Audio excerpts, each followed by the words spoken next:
매주 이렇게 설교를 하다 보면요, 가끔 재물에 대한 설교를 할 때가 있습니다. 주로 이제 재물의 그 유한성, 한계 이런 것들에 대해서 설교할 때가 많았던 것 같은데요. 그런데 사실 그런 설교를 할 때마다 스스로 느끼는 어떤 자격지심 같은 게 저한테는 있었어요. 사람이 무언가에 대해서 뭔가 주장을 하려면요, 사실은 그것에 대한 어떤 경험과 또 그 경험에서 오는 어떤 통찰 같은 게 필요하잖아요. 그런데 저를 포함해서 물론 뭐 대부분의 목사님들이 그러시겠지만 돈과 별로 인연이 없는 삶을 사시는데 그 돈의 어떠함에 대해서 설교를 해야 한다는 것입니다. 미녀와 결혼을 해도 3년 이상 좋기 힘들다는 말을 저희 남자들 사이에서 많이 해요. 우리 자매님들은 처음 들으십니까?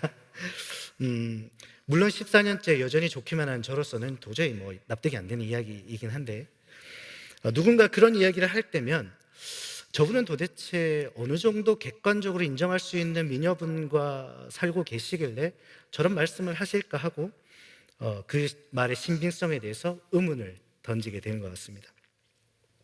80년대에 나왔던 영화죠. 우리 이미연 씨가 주연을 맡았던 행복은 성적순이 아니잖아요는 이 제목인 이 말을 실제로 유서에 쓰고 안타깝게 스스로 목숨을 끊은 그 어느 여학생의 이야기를 영화로 만든 것입니다. 이 학생은 줄곧 전교 1등을 놓치지 않았었다고 해요.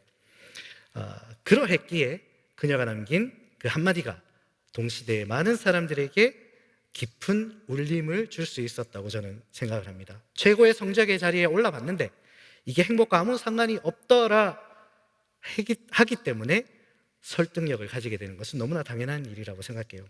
그런데 돈과 전혀 상관없는 삶을 사는 목사가 무슨 자신감으로 돈에 대해서 이러쿵저러쿵 말을 할 수 있을까요? 그래서 저는 탤런트 신구 선생님께서 남기신 아주 유명한 말을 떠올리게 됩니다. 니들이 개맛을 알아? 제가 이 돈에 대해서 설교할 때마다 누가 꼭 그러시는 것 같아요. 네가 돈 맛을 아니? 알고 그렇게 말하고 있니? 물론 이 자리는 그 인간의 경험을 나누는 자리는 아니죠.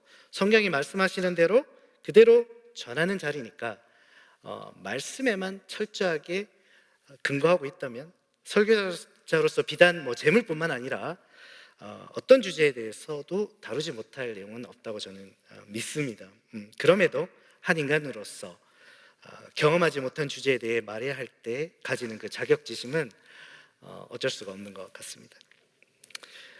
오늘 본문도 성경 속에 자주 등장하는 부와 재물에 대해 경계하시는 말씀 중 하나입니다. 목사인 저의 상관은 전혀 무관한 장르의 말씀입니다. 돈맛을 알 턱이 없으니 다른 이들의 경험에서 나온 말들을 여기저기서 빌어서 성경에 비추어 전해야 하는 그런 주제입니다. 그리고 저는 정말 그런 줄 알았습니다. 그런데 과연 그러한가? 오늘 본문은요, 시작부터 저의 이런 전제가 잘못되었다는 것을 말해주고 있습니다. 시편 기자는요, 재물에 대한 자신의 지혜와 명철을 통한 교훈을 말하겠다며 청자들을 지금 초청하는데 그 대상이 이러합니다. 1절, 뭇 백성들아 이를 들으라. 세상의 거민들아 모두 귀를 기울이라. 귀천 빈부를 막론하고 다 들을지어다.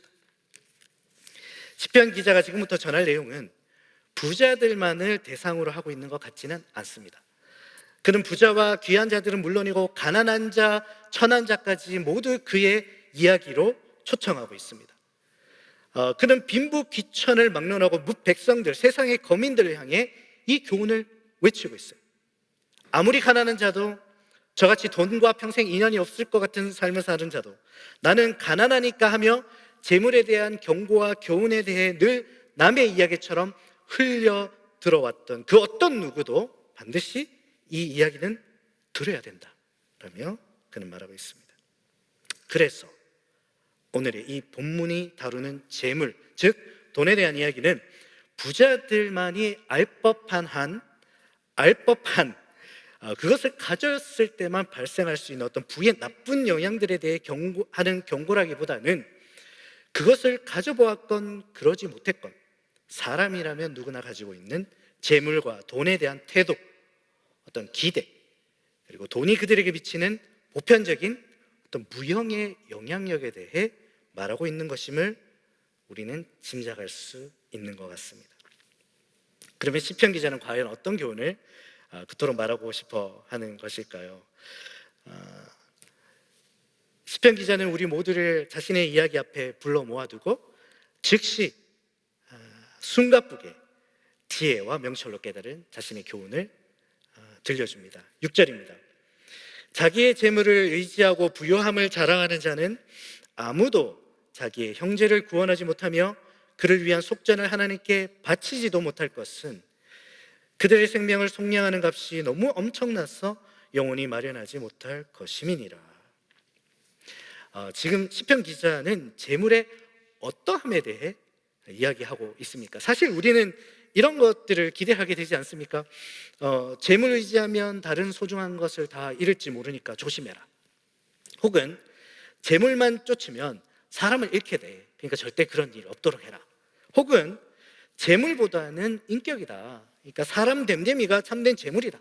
뭐 이런 내용들을 기대하죠. 그런데 오늘 본문의 이 시편 기자는 재물에 대한 의외의 주제를 꺼내듭니다. 방금 읽은 그 본문의 내용을 간추려 보면요, 그가 말하고 싶어 하는 것은 재물이 가진 힘의 한계성인 것 같습니다. 무언가의 한계성을 말할 때는 어떤 기준을 제시하게 되는데요, 그는 사람의 생명의 끝, 즉 죽음을 그 기준으로 지금 들고 있어요. 8절에서처럼 아무도 생명을 속량할 수 없고 그 값은 영원히 마련할 수 없다고 죽음을 해결할 수 없는 돈의 한계성에 대해 강조해서 말하고 있습니다. 당시에는 사실 지금과 달리 돈으로 할 수 없는 것이 정말 많지 않았겠습니까? 근데 시편 기자는 왜 하필 죽음을 들어서 돈의 한계성을 설명하고 있는 것일까요? 뒤에 이야기들로 자연스럽게 이어지기 위해서는 우리가 이 점에 대해서 여기서 한번 의문을 품고 넘어가야 할 필요가 있는 것 같습니다. 9절에서는 그가 영원히 살아서 죽음을 보지 않을 것인가 라고 반문하며 재차 강조해서 돈이 아무리 많아도 생명은 살 수 없다고, 돈의 유한하고 제한된 힘에 대해서 말하고 있습니다. 어찌 보면 너무 당연한 이야기를 하고 있습니다. 어떻게 돈으로 생명을 살 수 있으며 누가 그럴 수 있다고 생각을 하고 있단 말입니까? 겨우 이런 당연한 이야기 하려고 그렇게 흥분하며 빈부귀천을 막론한 모든 고민을 자기 이야기 앞으로 그는 모았던 것일까요? 그런데 여러분, 이런 것이 있는 것 같아요. 이런 게 있는 것 같아요. 너무 당연한 이야기를 누군가 할 때는, 그것도 굉장히 뭔가 흥분해서 열을 내며 막 그렇게 이야기할 때는 당연한 것이 결코 당연하게 지켜지지 않기 때문인 경우가 있는 것 같습니다. 저런 이야기 해야 되나? 무슨 저런 당연한 이야기를 저렇게 흥분하며 하나? 그러나 그 뒤에는 다 사연이 있을 수 있다는 이야기죠. 제 아내는 제가 이러한 이 질문만 하면 화를 내요. 어떤 질문이냐면, 제가 좀 부끄러운 내용이긴 한데, 여보 나 오늘 설교 어땠어? 설교 잘했어? 찬양인도 좀 어땠어? 이렇게 물으면 정색을 하면서 못했어 이러면서 화를 내요. 정색. 아니 사모가 돼가지고 그래도 남편 목사가 좀 못했어도 설사 좀 잘했어요 하고 격려도 해주고 좀 칭찬도 해주고 그럴 법한데 뭐 그렇게까지 냉정하게 하나 싶으실 거예요, 여러분. 저도 얼마나 서운한지 모릅니다, 그럴 때마다. 그런데 아내가 그렇게 하는 데는 다 사연이 있습니다. 처음부터 그랬던 건 아니에요. 근데 매주 제가 똑같은 질문을 하고 또 하고 또 하고 또 하고 해도 너무 많이 하니까 어느 순간 그렇게 변하는 거예요. 자기 나 어땠어? 잘했어? 응 잘했어. 어디가 잘했어? 아쉬운 데는 없었어? 아니야 없었어. 다 잘했어. 그럴 리 없어. 내가 바보야? 오늘 완전 망한 거 아는데 뭐 고칠 데 있으면 좀 말해줘. 아니야 없어. 잘했어. 진짜 이 부끄러운 이야기인데 이걸 제가 전도사 사역 시작하고 지금까지 3년째 매주 계속 반복해서 이러니까 이제는 이 질문이 나오기가 무섭게 그러는 거예요. 못했어, 망했어. 그러니까 묻지 마. 서운하죠. 못한 거 알지만 제가 몰라서 묻겠습니까? 그래도 뭔가 좀 격려의 말도 듣고 싶고 그래서 하는 건데, 하지만 해도 너무하니까 아내도 냉정하게, 짧고 단호하게 사실대로 말해줄 수밖에 없는 것입니다. 오늘 시편 기자의 모습에서도 그런 모습을 보게 되는 것 같아요. 도대체 누가 뭐라고 했길래 그는 이렇게 다소 흥분한 어조로 돈의 유한성에 대해서, 그것의 한계성에 대해서 냉정하고 단호하게 강조하여 말하고 있는 것일까요? 그 이유는 충분히 짐작이 됩니다.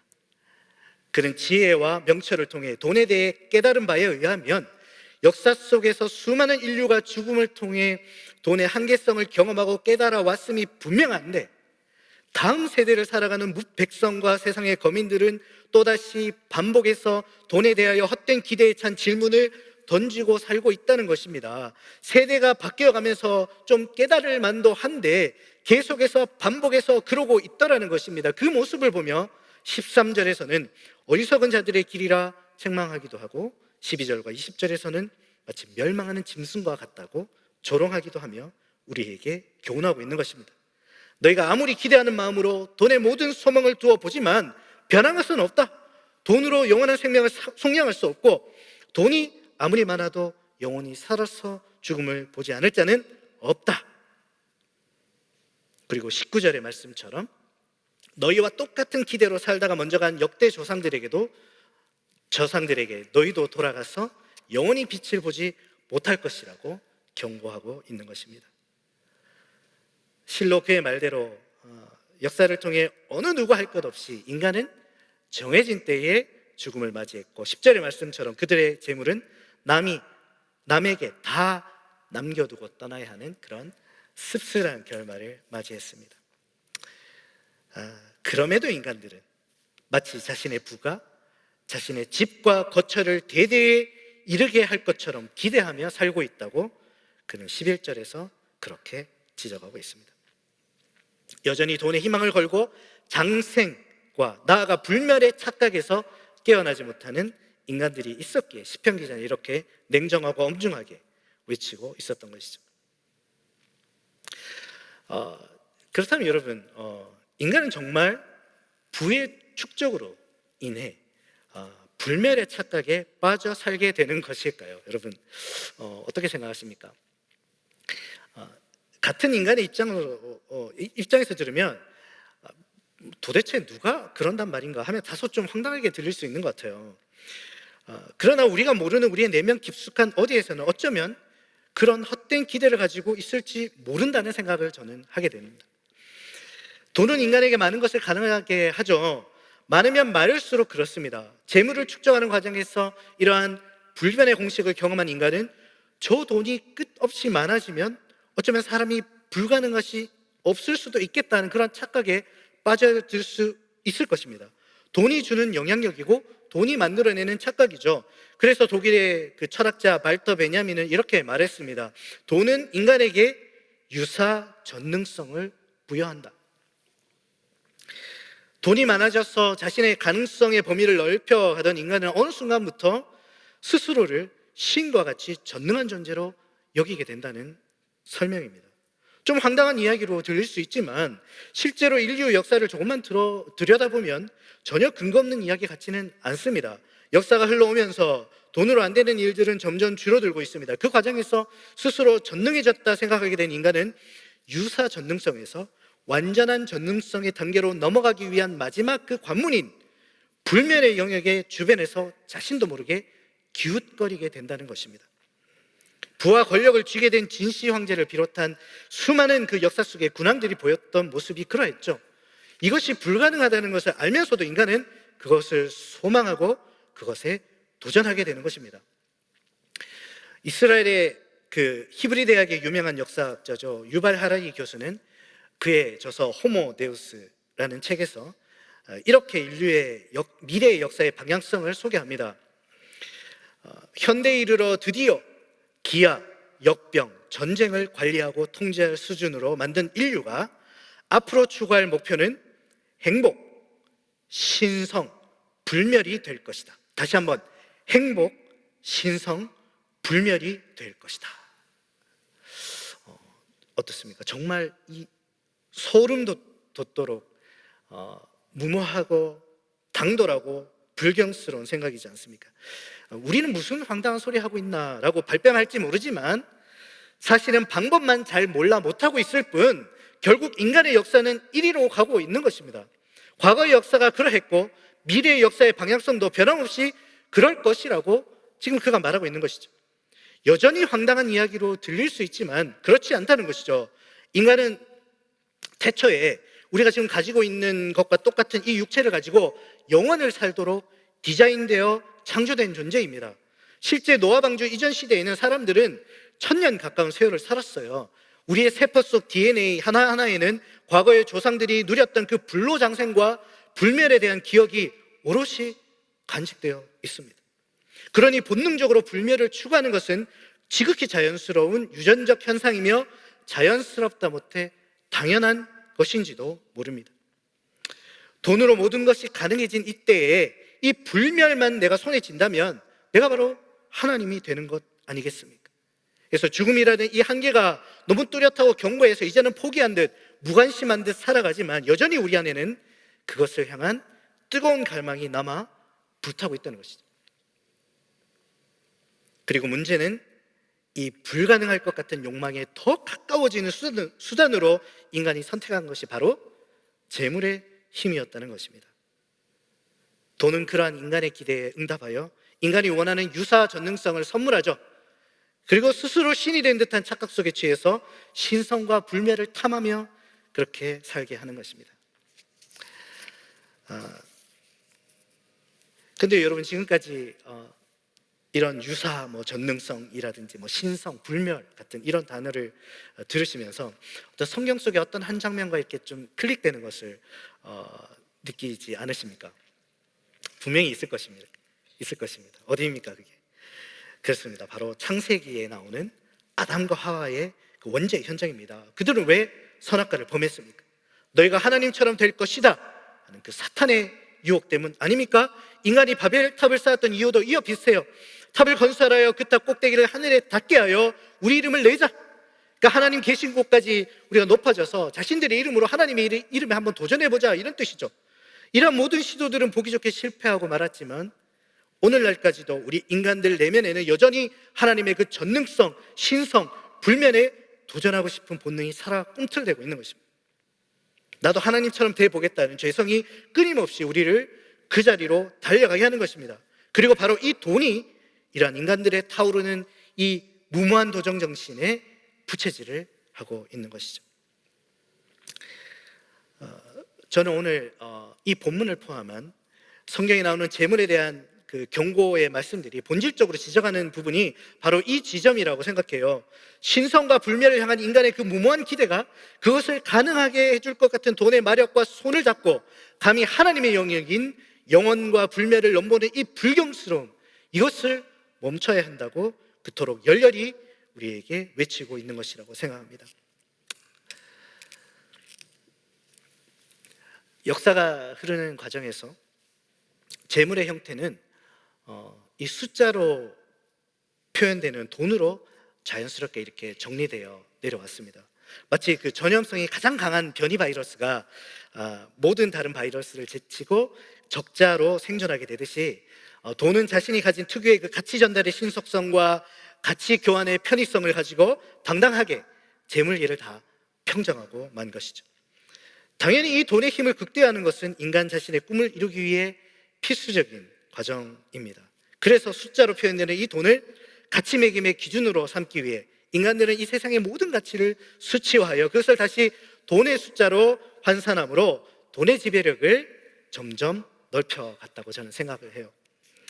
지구상의 거의 모든 땅을 아주 작은 단위로 다 쪼개서 넓이를 수치로 정합니다. 집의 크기도 그렇게 하죠. 물건의 부피와 그 크기를 무게를 수치화합니다. 저울이 가리키는 그 숫자를 보며 사람들은 자신의 미적 가치를 가늠합니다. 과거 우리 그 가수 홍서범 씨가 노래했던 구인 광고라는 노래 가사에 보면 본인의 이상형을 160cm 키에 45kg의 몸무게라고 이렇게 표현하고 있는 걸 알 수가 보게 되죠. 저희 물론 이 자리가 이런 이야기하기 적합하지 않은 자리입니다만 저희 와이프가 딱 이 수치거든요. 네, 그래서 이런 이야기를 제가 하지 않겠습니다만은 딱 이 수치예요. 이렇게 사람의 이상형도 수치화하는 거죠. 결혼정보회사 사이트에 들어가 보면요, 사람 점수를 매기는 그 기준이 세부 항목으로 이렇게 항목으로 나와 있어요. 어느 날 제가 너무 심심해서 내 점수가 얼마나 될까 한번 제가 이렇게 채점을 해봤는데 78점이 나왔습니다. 78점. 550점 만점에 78점이 나왔어요. 전 정말 제 자신에게 좀 남자로서 자신이 있어요. 제가 돈이 좀 없고 좀 장래성이 좀 없고 키가 좀 작고 머리가 좀 크고 좀 머리숱이 좀 줄어가고 나이가 좀 많아서 그렇지 남자친구는 꽤 괜찮다고 생각하거든요. 제가 일단 신앙이 좋잖아요. 신앙이 얼마나 좋았으면 제가 목사까지 되었겠습니까? 그런데 78점입니다. 550점 만점에. 억울해요. 다른 건 몰라도 제일 제가 억울했던 게 키 175 미만은 무조건 마이너스 15점을 감점시키는 거예요. 무슨 175 미만은 뭐 땅속을 걸어 다니는 것도 아니고 왜 이렇게 마이너스를 주는지 제가 납득이 안 됐습니다. 학교를 평가하는 그 세부 항목을 따라 점수를 매기고 학교의 가치를 따지고 랭킹을 이렇게 세웁니다. 이 세상 모든 것들을 수치하는 작업은 그것의 가치를 돈의 숫자로 환산하기 용이하게 하기 위함이죠. 넓은 땅에 더 많은 가격을 매기고 더 크고 무거운 물건에 더 많은 가격을 매기고 더 높은 점수의 학교일수록 더 많은 등록금을 내게 하고 더 높은 점수의 결혼 상대를 만나기 위해 더 많은 회비를 내게 합니다. 세상의 모든 가치를 수치화해서 돈의 숫자와 연결하여 완전히 돈이 이 세상의 모든 것을 점령해버린 그런 세상 속에 우리는 살고 있어요. 오늘 본문을 기록할 당시와는 비교도 안 되는 위력을 갖춘 그 돈에 의해 온 세상이 지배당하고 있죠. 솔직히 많은 성도들이 주일 예배 지키지 못하는 이유도, 그 중에 아주 무시하지 못할 이유도 내게 속한 이 돈의 숫자를 늘리거나 혹은 그것이 줄어드는 것을 피하기 위함 아니겠습니까? 이제 돈의 지배력은 교회 안 성도들의 삶까지도 삼켜버린 그런 형국이 되어버렸습니다. 역사 속 어느 순간보다 돈의 힘이 가장 강력한 그런 시대를 우리는 살고 있는 것 같습니다. 하지만 그럼에도 돈은 여전히 자신만 믿고 역사를 함께 해온 동반자 인간들에게 죽음을 극복하여 불멸에 이르게 하는 그 유사 전능성을 넘어선 완전한 전능성으로의 약속을 여지껏 지켜주지 못하고 있습니다. 돈으로 안 되는 것 없다는 이 시대에 어쩌면 유일한 불가능의 영역이 바로 이것인지도 모르겠다고 저는 생각을 합니다.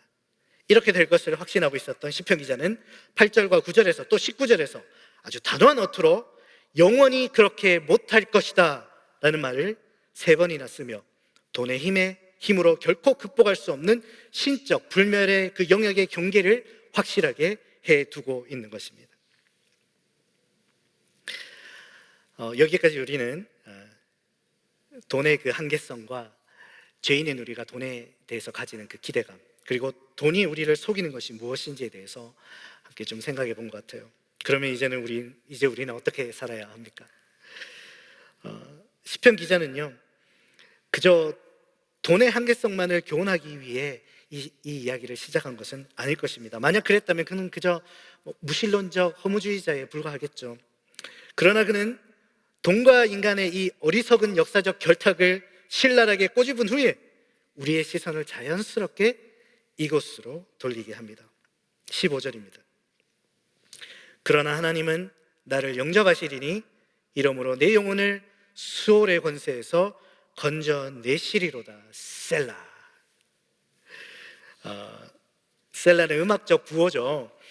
본문 1절에 나와 있듯이 이 시는 노래로 지어진 시입니다. 시편 기자는 바로 이 부분에 음악적 구호를 효과를 줘서 자연스럽게 이 구절이 강조되도록 셀라를 기록해서 지시하고 있습니다. 바로 이 15절이 본문 전체의 중심 구절이었던 것이죠.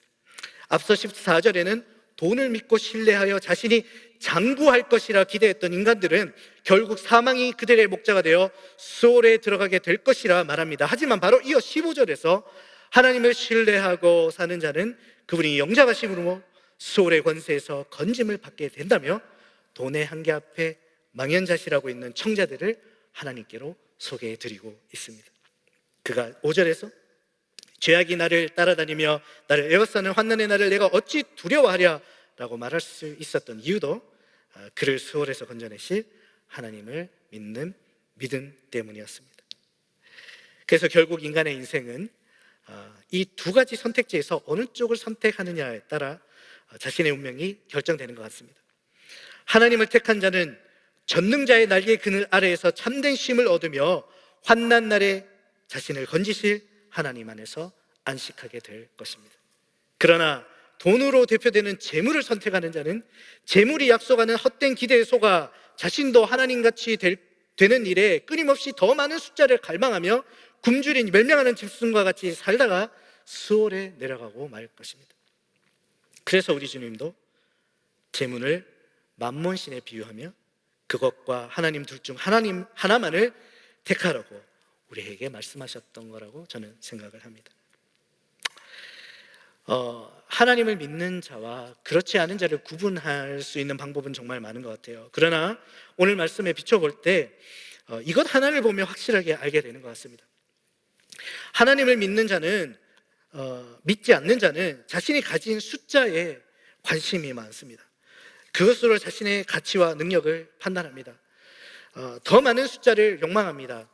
하나님을 믿는 것 같은데 실상은 자신이 강해지는 일을 위해서 더 많은 숫자를 획득하는 일에만 관심이 있습니다. 그러나 숫자는 아무리 그 수를 늘려도 숫자라는 그 존재적 한계에서 벗어날 수가 없습니다. 아무리 큰 수를 만들어도, 아무리 소숫자 말의 작은 수를 만들어도 결코 무한대의 영역을 넘어설 수 없는 것이 숫자입니다. 마치 아무리 많은 돈으로도 죽음을 극복할 수 없는 것과 마찬가지입니다. 그러나 우리 하나님의 영역은 영원과 무한의 영역이죠. 감히 돈으로 나타내는 숫자로 가치 매김할 수 없는 영역입니다. 우리가 바다의 모래알 하나하나를, 공중의 이 산소를, 그리고 저 하늘의 별을 돈으로 환산할 수 없듯이 결코 침범할 수 없는 영원과 무한의 경계 너머에 있는 것이 하나님의 영역입니다. 저는 하나님이 우리에게 원하시는 것이 바로 이것이라 생각을 합니다. 숫자로 제한하는 돈을 의지해서 자신을 전능하게 하려는 그 자리에서 떠나 영원과 무한의 세계의 주인이신 그분, 그 전능자의 날개 아래에서 전능하신 하나님만 의지하며 살아가기를 원하시는 것이 바로 그것이라고 생각을 합니다. 성경 속의 탕자는, 그의 죄는 집을 떠나 허랑방탕한 생활을 한 그것이 아닐 것입니다. 아버지 집에 머물며 아버지의 그 영원하고 무한한 공급을 의지하며 살던 삶을 거부하고 내 분깃을 달라고, 내 손에 쥘 수 있고 숫자로 같이 매김할 수 있는 내 분깃을 달라고, 그래서 나 스스로의 힘을 의지하며 그 분깃이 주는 유사 전능감을 누리며 행사하며 살아보겠다고 한 바로 그 지점이 죄라고 저는 생각을 합니다. 그래서 우리는 조심해야 됩니다. 하나님 앞에 나와 주옵소서, 주옵소서 하며 구하는 것이 자칫 내 분깃을 주옵소서, 주옵소서 한 탕자의 요구와 같지는 아닌지 우리는 조심해야 된다고 생각합니다. 아버지의 전능하심을 의지하며 살기를 원하는지, 내가 전능한 자가 되기 위해서 아버지로부터 분깃을 요구하고 있는지 우리는 분명히 인식하며 신앙생활을 해야 한다고 생각합니다. 이제 말씀을 좀 정리하겠습니다. 믿음의 조상 아브라함은 100세에 얻은 독생자 아들 이삭을 하나님께 드려 축복의 약속을 받았습니다. 시험에서 100점을 맞으면 1등을 합니다. 100은 많음을 의미하는 대표하는 숫자이고 1은 소중함을 의미하고 대표하는 숫자라고 생각합니다. 그런데 100세에 낳은 독자 이삭은 이 두 숫자가 만나는 자리에, 그 지점에 위치하는 그 어떤 가치와도 바꿀 수 없는 소중한 존재였습니다. 그러나 아브라함은 그를 하나님 앞에 믿음으로 내려놓음으로써 하나님께서 그 자리에서 아브라함에게 이런 축복을 하시는 것을, 그 축복을 누리게 됩니다. 창세기 22장 17절입니다. 내가 내게 큰 축복을 주고 내 씨가 크게 번성하여 하늘의 별과 같고 바닷가의 모래와 같게 하리니. 아브라함은 인간의 숫자로 표현할 수 있는 가장 큰 가치인 100과 일이 만나는 그 지점을 내려놓았습니다.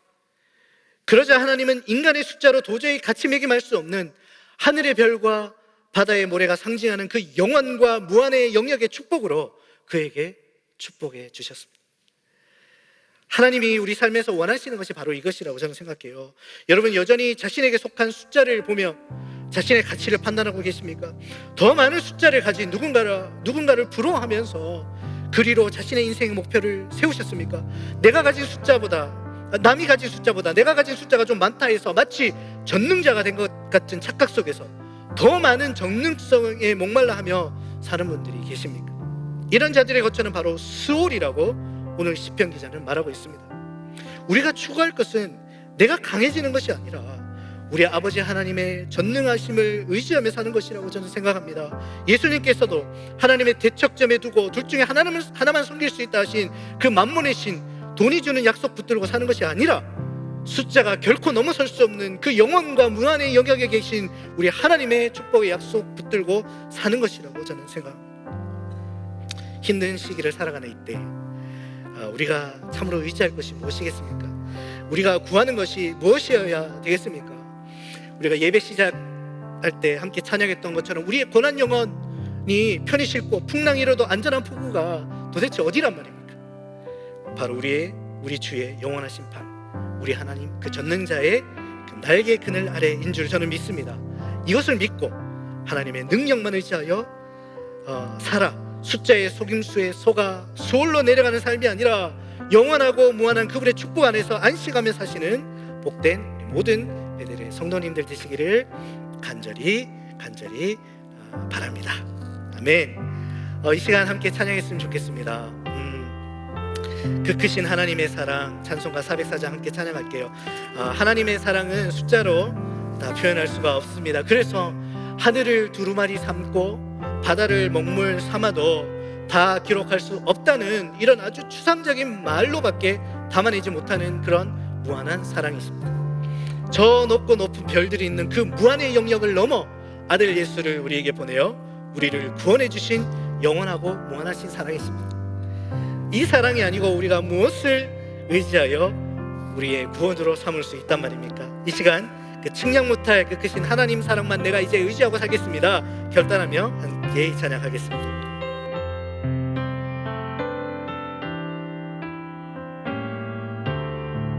그 크신 하나님의 사랑, 그 크신 하나님의 사랑 말로 다 영영 못하네.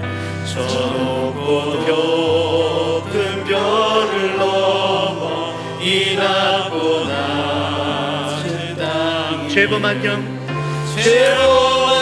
구하려 그 아들 보내사 화목제로 삼으시고 죄 용서하셨습니다. 하나님 크신 사랑을 증량하고 하며 영원히 변치 않는 사랑 선고여 찬양. 하늘을 두루마리 삼고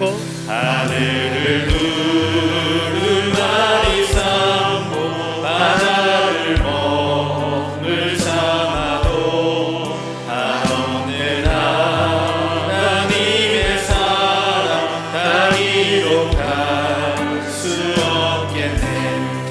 하나님의 크신 사랑 그 어찌 닿았을까.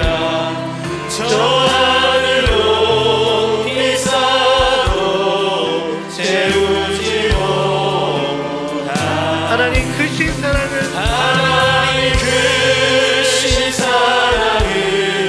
증량다 못하며